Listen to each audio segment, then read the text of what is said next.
are, The Long and Winding Road. What we've been doing in this series is looking at pictures of Jesus and stories and statements and prophecies about Jesus that are found in the Old Testament. Now, what I thought we'd do today is do the Christmas edition. So the Christmas edition, see, y'all get my secrets here. That's the slide we're on. That's the slide that's coming. So y'all got some idea, okay? All right, so the Christmas edition is one where we're going to look at Jesus in the Old Testament with what it has to say about his birth.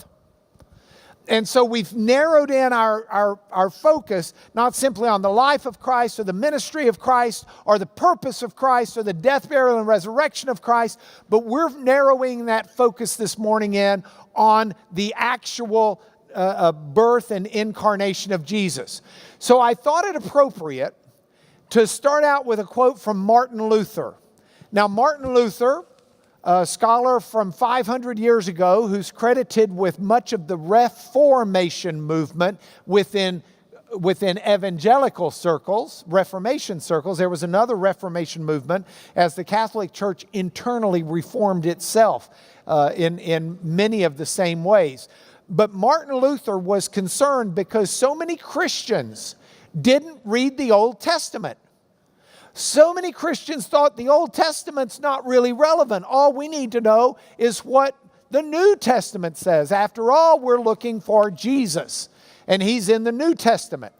And Martin Luther said, no, do not write the Old Testament off like that. Understand that in the Old Testament, we see Jesus in his manger, in his swaddling clothes. The Old Testament is a chance. He wrote, simple and lowly are these swaddling clothes, but dear is the treasure, Christ who lies in them. And his illustration, Luther's illustration was, in the Old Testament, it's like we're seeing Jesus as a baby. He hasn't come fully. And he wasn't referencing the nativity, the actual incarnation of Jesus. He's just speaking in a figurative way of how the Old Testament bears witness to Jesus. So I thought it would be wonderful to look at those Old Testament passages, but the question became what approach to use. Because there are scholars who write on this. And some scholars, they write and they say, okay, we're going to look at the New Testament. We're going to see where the gospel writers referenced, or where Paul and others referenced the Old Testament as speaking about Jesus. And so we'll read the New Testament backwards to get to the Old Testament. Make sense? There's a whole nother approach scholars use. Some scholars within the history of the church have said, no, we're just going to start with the Old Testament. And we're smart people, and we have the Holy Spirit within us, and we're going to read the Old Testament and find passages that we believe speak about Jesus, and we'll write accordingly. So it's not reading backwards from the New Testament into the Old Testament, it's reading forward from the Old Testament into what we know now. Now, I got to be honest with you. There is That can be a legitimate approach, and you can find some beautiful things in Scripture. But you got to be real careful, because you can also get kind of goofball-y in what you're doing. And you never want to be too dogmatic about what you found if you're claiming something is speaking of Jesus when the New Testament doesn't confirm it under apostolic teaching and authority. So just do it carefully. So I thought, well, there are those two different approaches. There's a third approach. There's a third approach where Jesus, Christ is the Greek word for the Hebrew word Messiah. And the idea that Jesus was Messiah did not happen in a vacuum. It happened at a time of Judah's history and Jewish history where the people were anticipating a Messiah. They wrote a lot about Messiahs. They had debates. Is there going to be one Messiah or three Messiahs? Who might the Messiah be? What might the Messiah be? What's his purpose? And the whole community of the Essenes that grew up in Qumran, and we read about things from their Dead Sea Scrolls, they had concepts and ideas of the Messiah and wrote a lot about it. So another way to study this is to say, what were people at the time of Jesus thinking about the Messiah? And let us use that to inform our reading of those New Testament texts. So you got three different approaches. You can start with the New Testament and read backwards. You can start with the Old Testament, read forward. Or you can just start in the culture, the milieu, the thought of the day and read outward. You with me? So I'm sitting there scratching my head. Which approach shall we use today? And I threw all three of them out. We're using Christmas carols.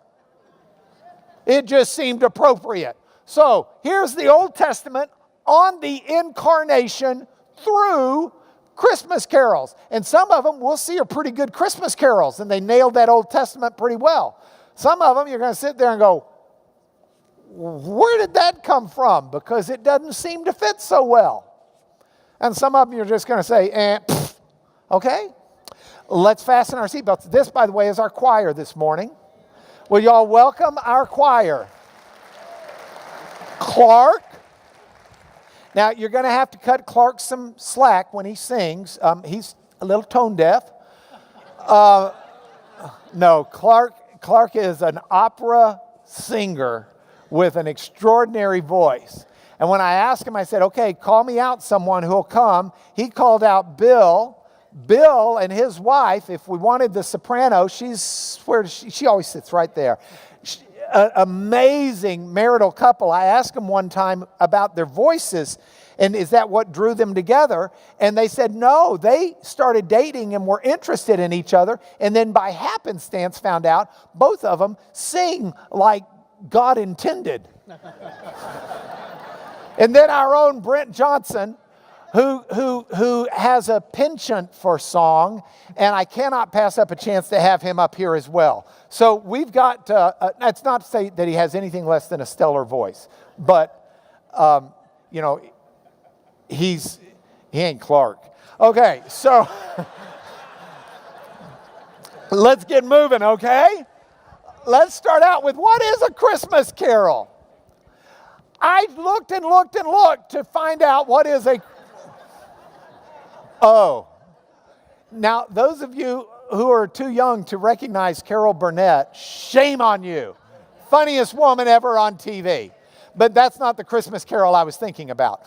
So what is a Christmas? I kind of threw that in there for Dale Hearn. He likes that stuff, sort of. So what is a Christmas carol? If you look it up in the Oxford Dictionary, it says that a carol is a ring dance. That it's a song that's originally something to which people would dance.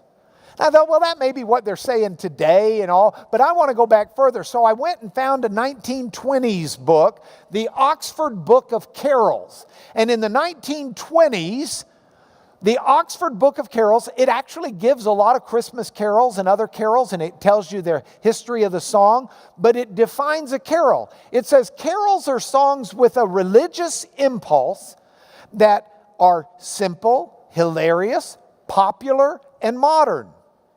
They vary a good deal. Some are narrative, some are dramatic, some are personal, some are all of the above, some are none of the above, but they're basically songs of fun and joy, and that's why they evoke dancing. Now, by the way, I must tell you, in terms of fun, some people don't think that that's a useful word to use.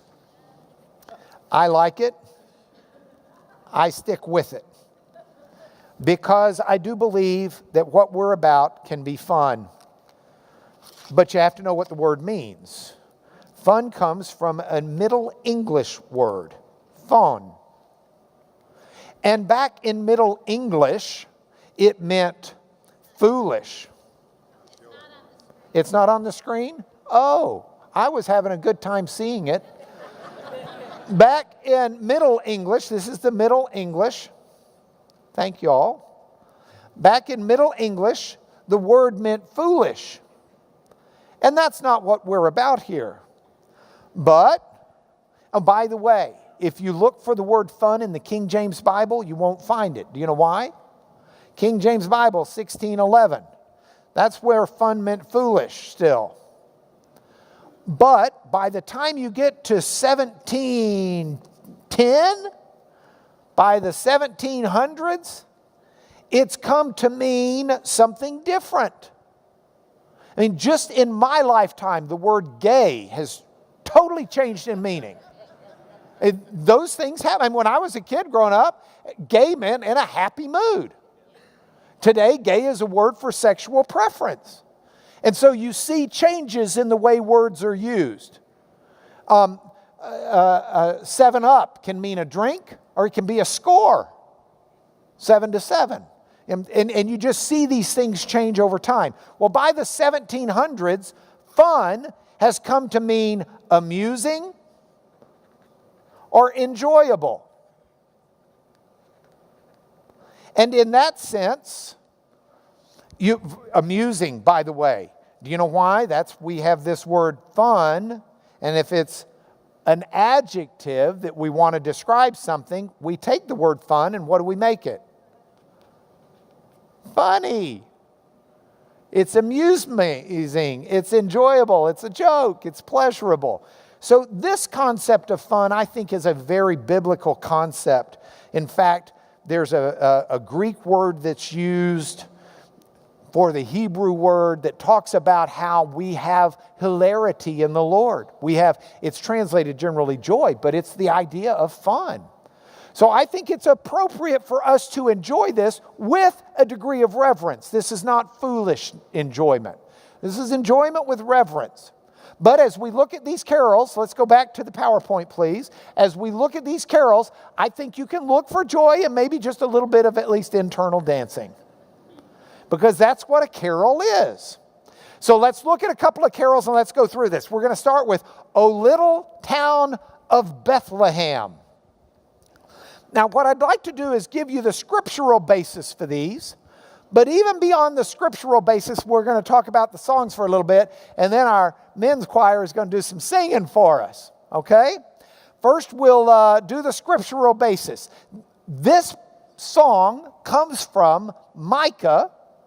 Oh, we getting water? No? We're getting, you need yeah. Here, you got this one. Okay? This song, O Little Town of Bethlehem, except I was going to put it up here. I'm sorry. Okay, yeah, y'all will figure it out. Okay. Y'all are flexible. Look, these guys, I gave them zero warning. None. Zip, zada. And if y'all mess up, Max is ready to sub in. Do we have to dance? No dancing. We're shutting that down. Lorraine is not here. She just had shoulder surgery. She's recovering. If Lorraine was here, she'd get up and dance for y'all. She got it. But you, Bethlehem Ephratah, who are little to be among the clans of Judah, from you shall come forth for me, one who's to be ruler in Israel. Now, you may be wondering, Bethlehem Ephratah, why adding Ephratah? There were multiple Bethlehems. See, Bethlehem was a fairly common word. It's the makeup of two Hebrew words, Beit, which means house, and Lechem, which means bread. So Beit Lechem would be a little community where they had a bread oven and made bread. They might have named it that. Isn't it incredible that from the house of bread, Bethlehem, comes the bread of life? One of those nice little turns of Scripture and history. So from you, Bethlehem Ephratah, that's the specific Bethlehem that we read about in the book of Ruth, the great-grandmother of David, King David. Ruth settles in that area of Bethlehem Ephratah. So that's the Bethlehem that's also called the city of David. You, Bethlehem Ephratah, who are little to be among the clans of Judah, little because it was a small little village. From you shall come forth one from me who's to be the ruler in Israel. The ruler of Israel is an anointed king. This is a Messiah, an anointed one. Messiah means anointed. Ruler in Israel, whose coming forth is from of old. Jesus is coming, but we've been talking about this, Micah the prophet says, for a long time, from ancient of days. This is the promised one. And he shall stand and shepherd his flock. He's going to be a shepherd. In the strength of the Lord, in the majesty of the name of the Lord is God. And they'll dwell secure because he'll be great, not just in Israel, but to the ends of the earth.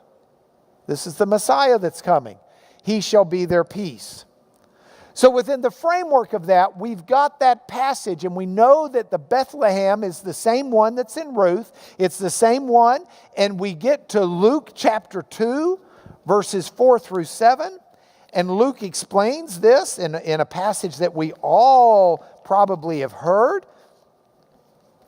He says, Luke 2, 4 through 7. Joseph went up from Galilee to the town of Nazareth, to Judea, to the city of David, which is called the house of bread, Bethlehem, because he was of the house and lineage of David. And while there, Mary gives birth. And so Jesus is born in Bethlehem as per. So now we get to this marvelous, marvelous song, O Little Town of Bethlehem. Let's put it up here. This song was written in 1868. Actually, it's right here as well. 1868 by Philip Brooks. Philip Brooks was a pastor of an Episcopal church in Philadelphia.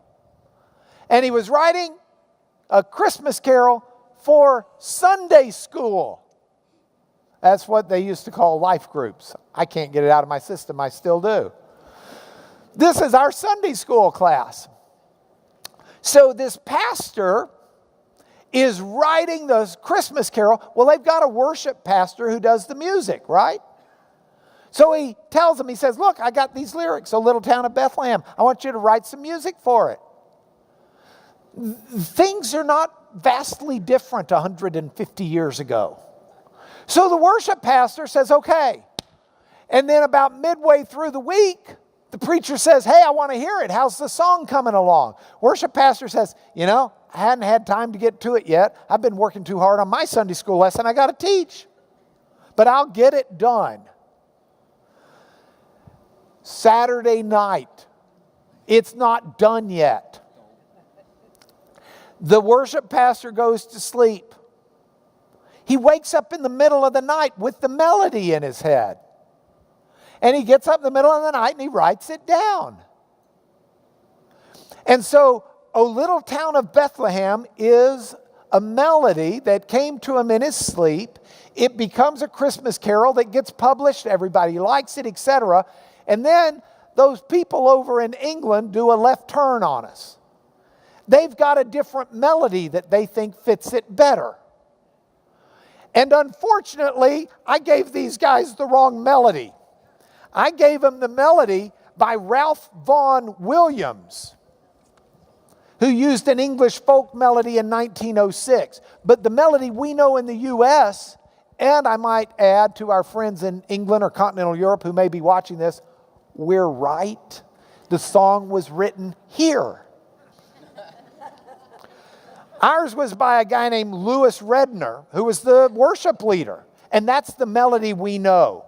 O Little Town of Bethlehem. Would you give us a verse, please, men?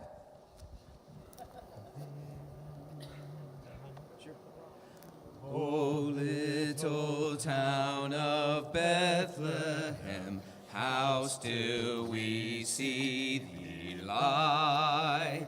Above thy deep and dreamless sleep, the silent stars go by. Yet in thy dark street shineth the everlasting light.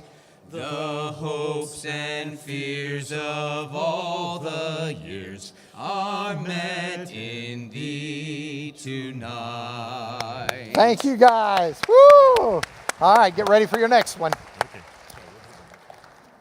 Next, let's go to O come, Emmanuel.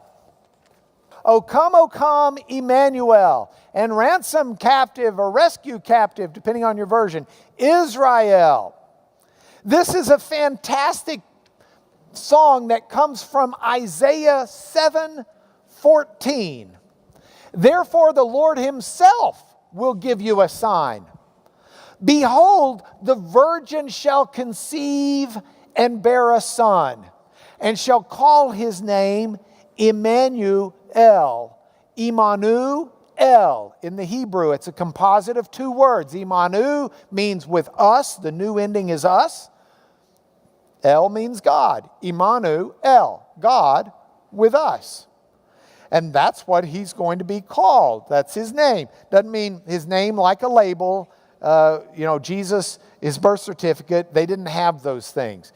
Name means your character, means who you are. It's what you stand for. It's your history. It's your CV. It's your reputation. And Jesus was one whose credit, or calling card, his what we credit him with is being God with us. And we see that and we call him that, and that's who he is. And so, O come, Emmanuel, O come, God with us, is the plea of this song. Now, the song itself has got a fantastic history. It's originally was written in Latin. And the version that we sing is a Latin song. We've got the Latin dating back to the 1100s. That's over almost 1,000 years ago. And we don't know that's when it was written. We can just trace it that far back. We use a translation that was done in the 1860s. O come, Emmanuel. The tune goes back to the 1400s in France. So this is one that's got a medieval feel to it. It's one that we've got great familiarity with. The idea, the passage itself from Isaiah 7, the Lord will conceive, give you a sign, the virgin. The Hebrew word that's translated virgin means alma. And what it's meant to convey is a young girl who's just come into childbearing age. And it generally means a virgin, but it doesn't always mean a virgin. There are a few rare exceptions where it's used of someone who is not a virgin. And so a lot of people who are skeptics and cynics about the Christian faith will say, if you read the Hebrew, it doesn't really say virgin. That was just the early church changing the Hebrew to fit what they thought was a narrative of Jesus.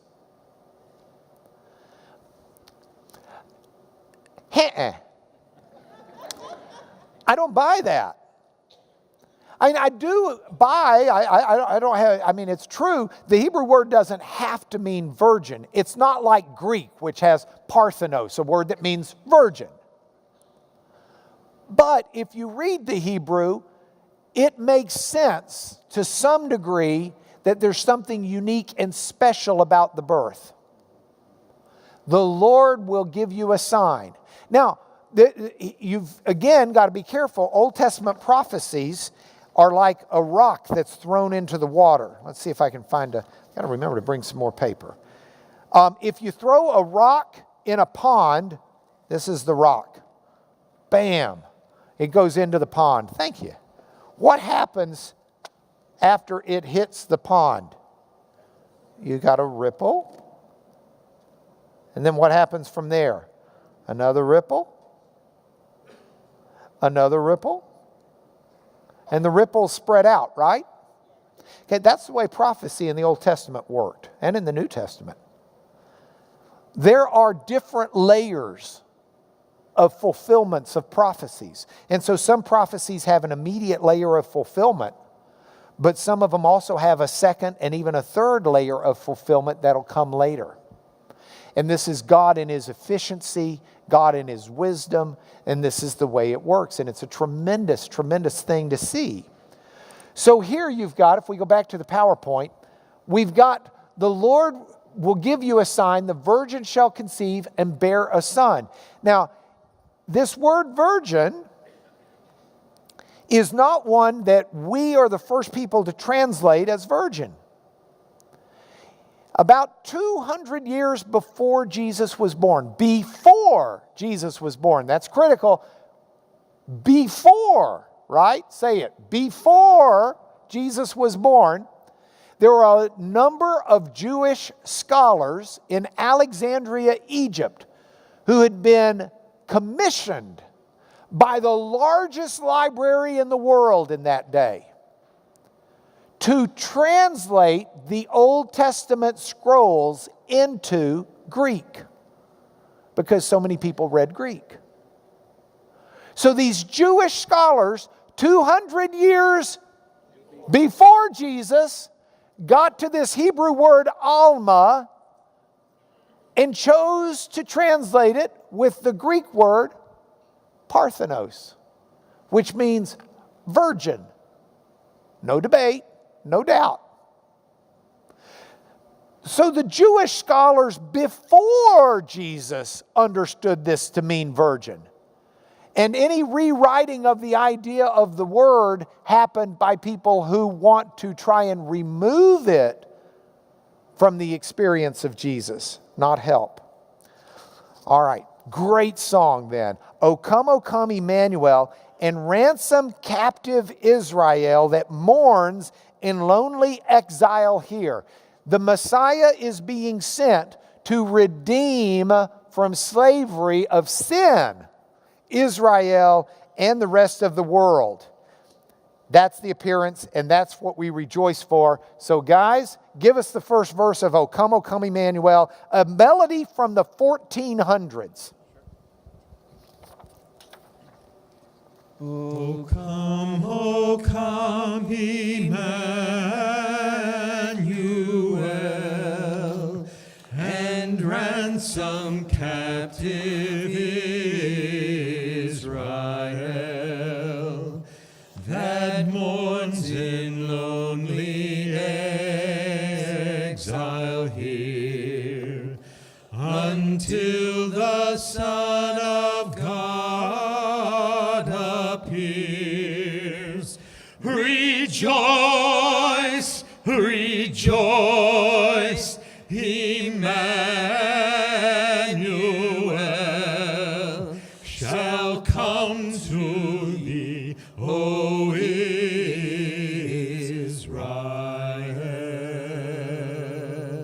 Wow, fantastic. Thank you, guys. Okay, let's go back to the PowerPoint. Let's move on. We're there. We three kings of Orient are, bearing gifts we traverse afar. That's from Matthew 2. So we go to the Elmo for a moment. Look at Matthew 2. Now, after Jesus was born in Bethlehem, in the days of Herod the king, wise men came from the east to Jerusalem.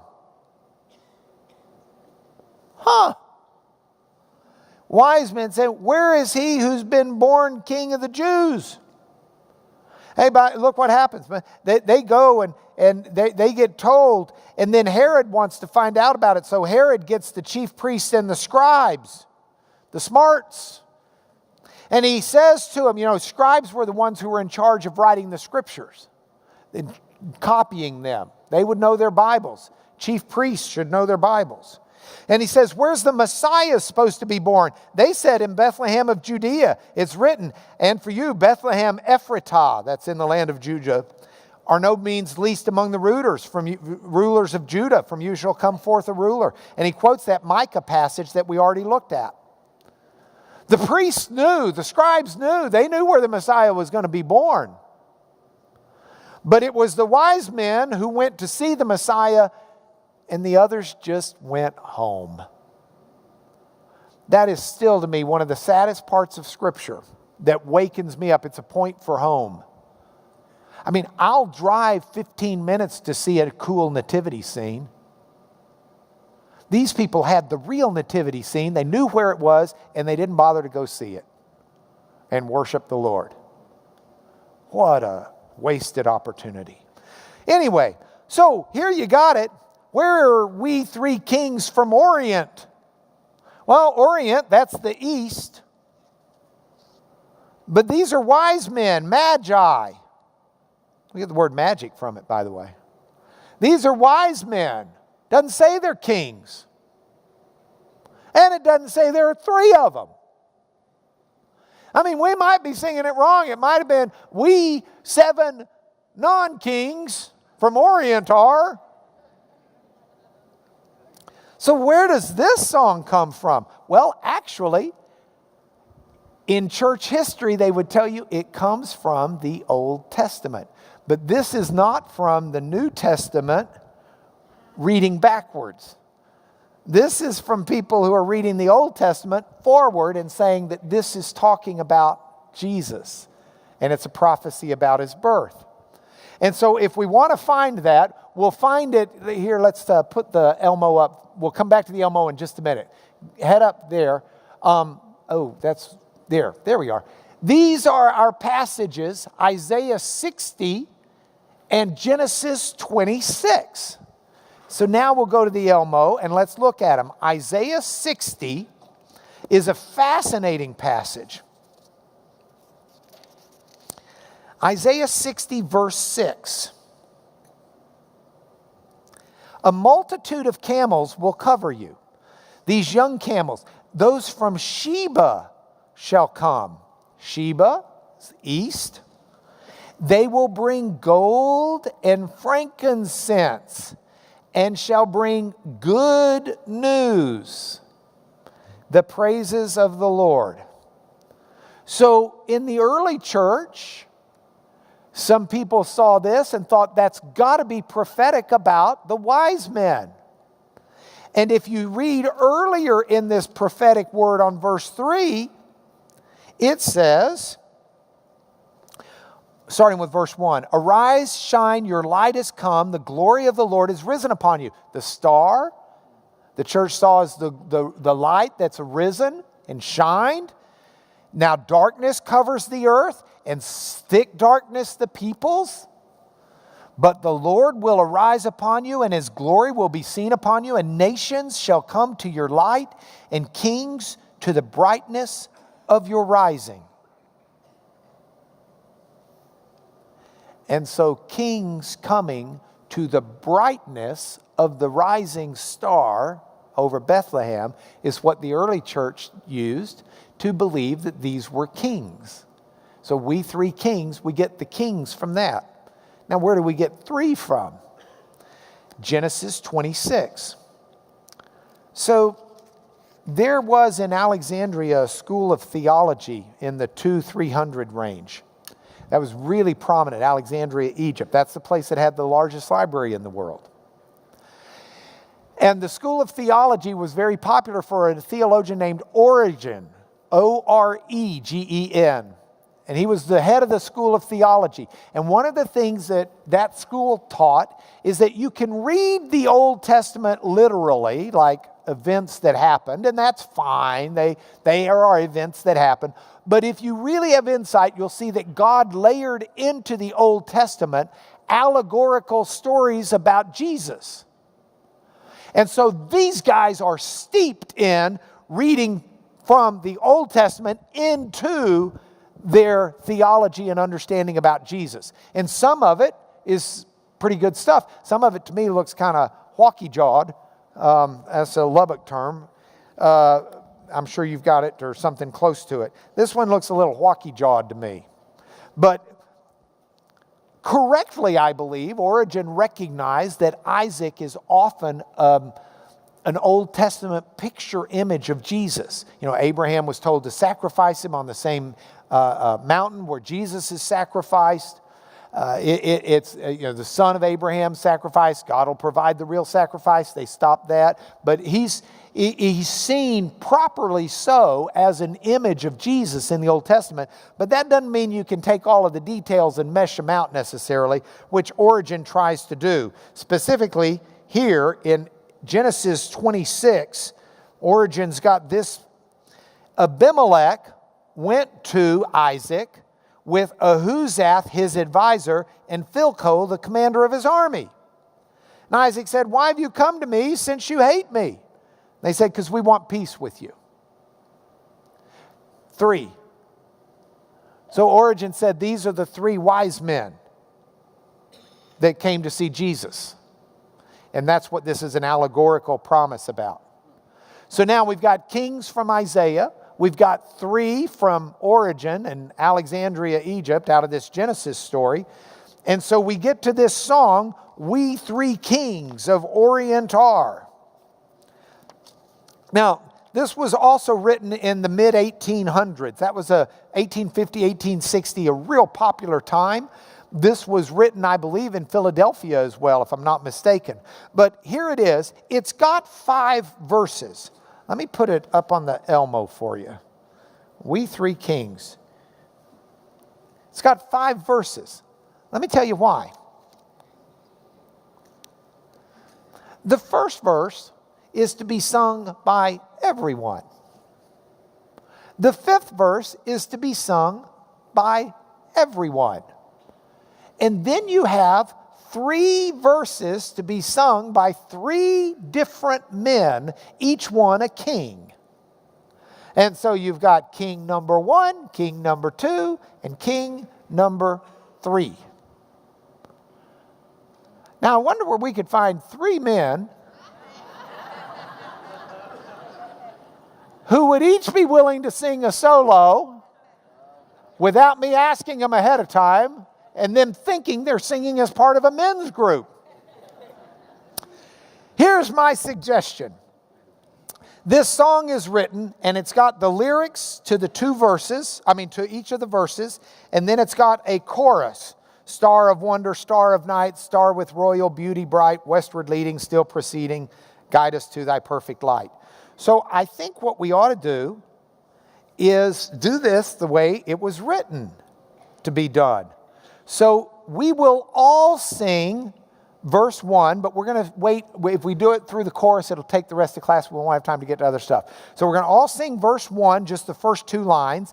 And then Clark's going to hit those first 2 lines of verse 2, Bill verse 3, Brent verse 4, and then we'll all together do the 5th verse and the chorus. Okay? Okay, so this starts with a B. Who's got, is that a B? All right, you get us started. Everybody sing. Come on, we got the lyrics here. We 3 kings Of Orient are, bearing gifts we traverse afar. Field and fountain, moor and mountain, following yonder star. Born a king to Bethlehem plain, gold I bring to crown him again. King forever, ceasing never, over us all to reign. Frankincense to offer have I, incense owns a deity nigh. Prayer and praising, all men raising, worship him, God on high.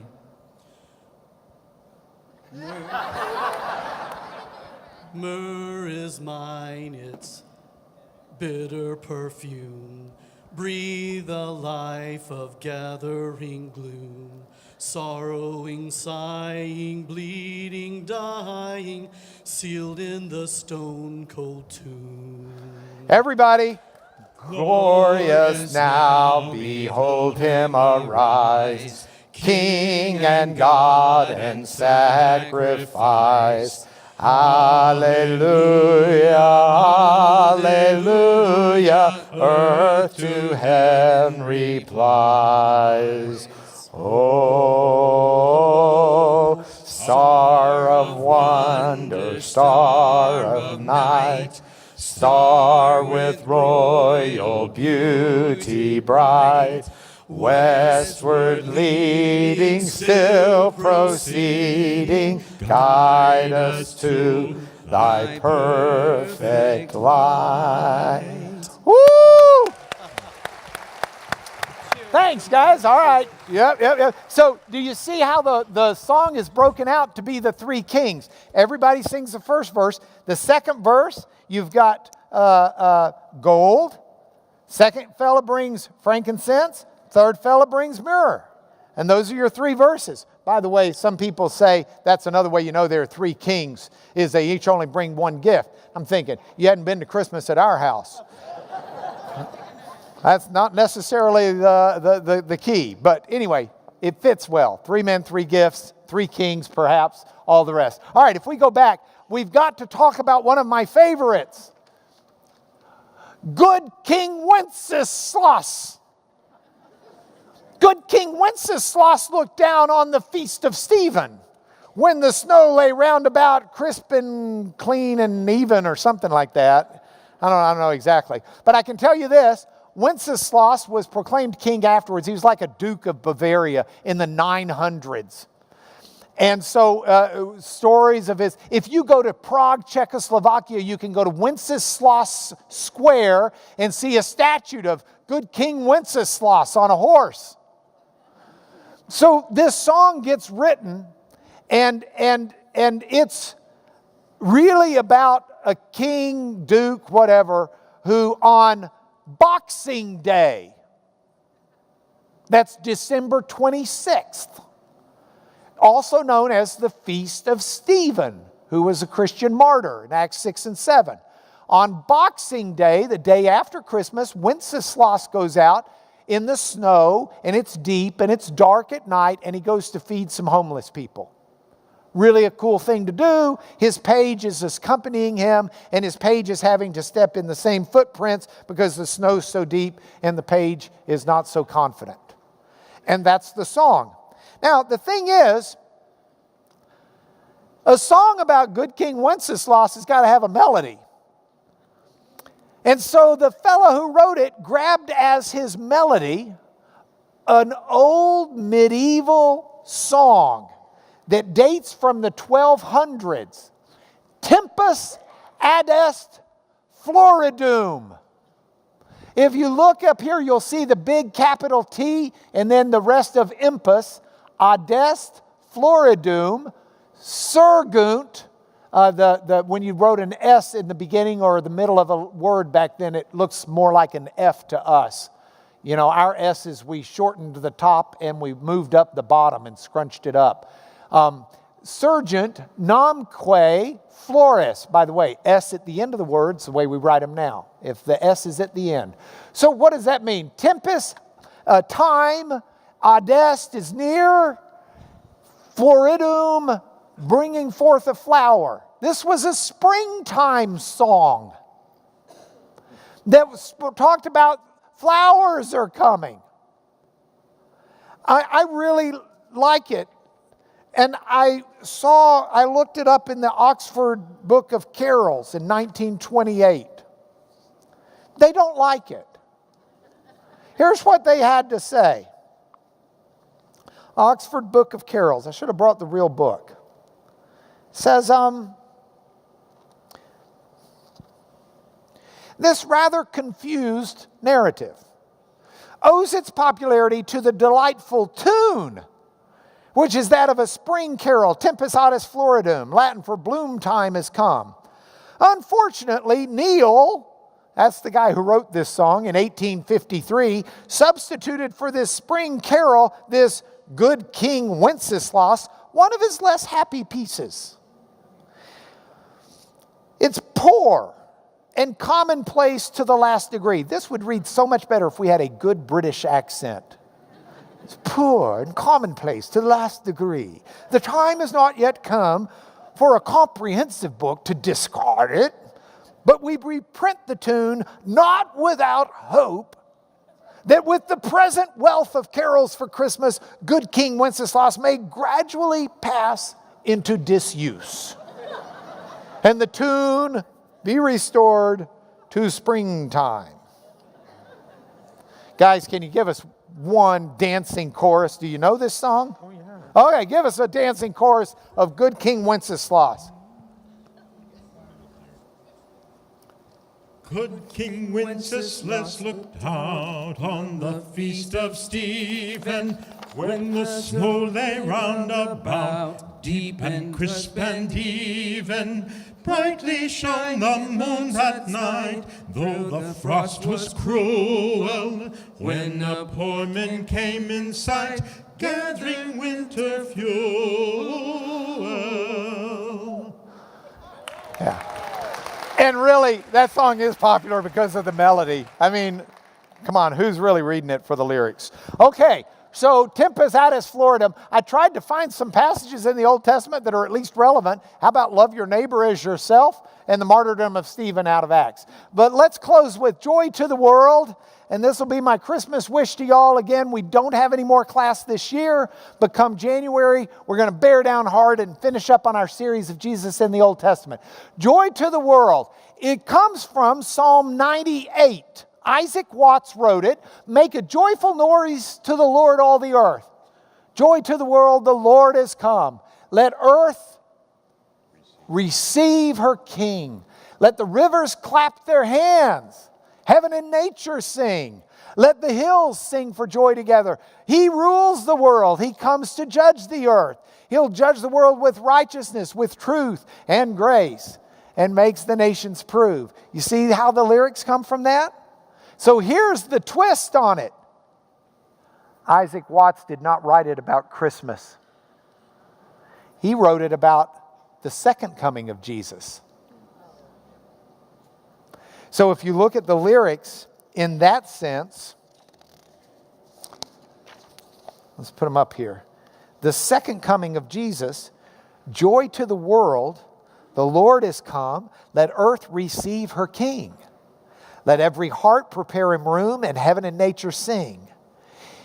Joy to the world, the Savior reigns. Let all their songs employ. While fields and floods, rock, hills, and plains repeat the sounding joy. No more let sins and sorrow grow, nor thorns infest the ground. Those are the curses that came from sin. Because he comes to make his blessings flow as far as the curse is found. He rules the world with truth and grace and makes the nations prove the glories of his righteousness and the wonders of his love. And that's the song.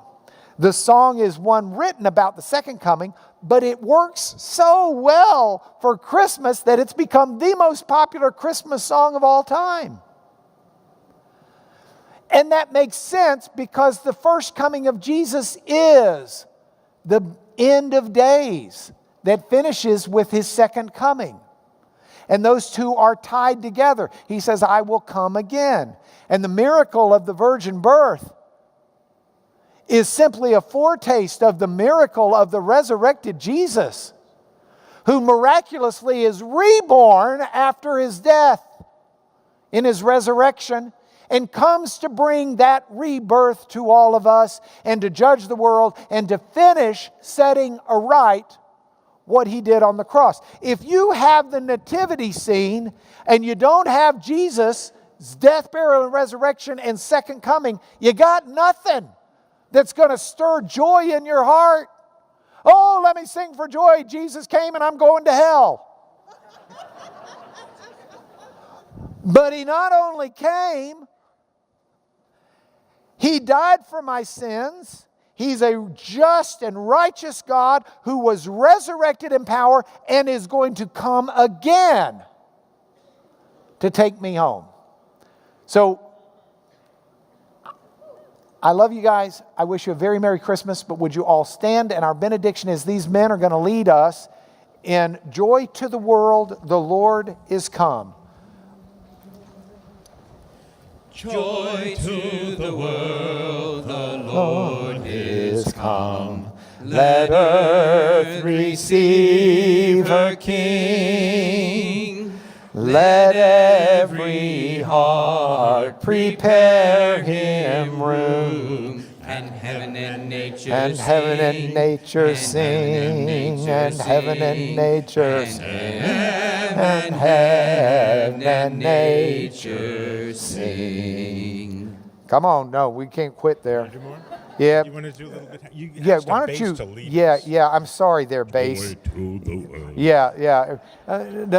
Let's hit a D. Someone got a D for us? Yeah, that's much closer. Which one do Okay. you want? Yeah, that's good. Go for it. Last verse. We're doing last verse together. He rules the world with truth and grace, and makes the nations prove the glories of his righteousness and wonders of and wonders of his love, and wonders of his love. Thank you, guys. Thank you all. Merry Christmas. Go home in God.